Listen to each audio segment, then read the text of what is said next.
In today's video, I will show you how to cancel your subscription in Polybuzz, also known as Poly AI.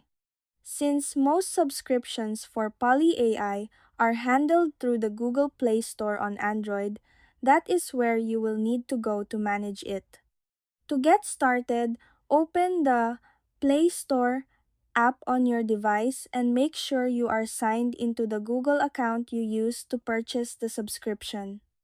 Next, tap on your profile icon at the top right of the screen.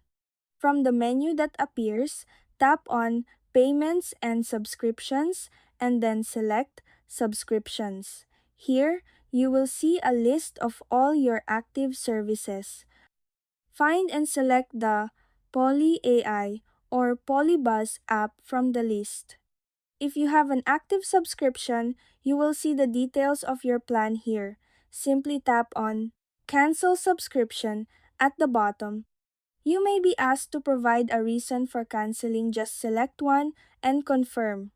Keep in mind that once you cancel, you will still have access to your premium features until the end of your current billing period in 2026.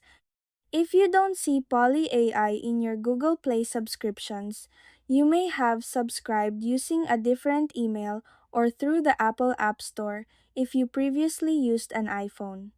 And that's it. That's how you cancel your subscription in Polybuzz. Thank you for watching.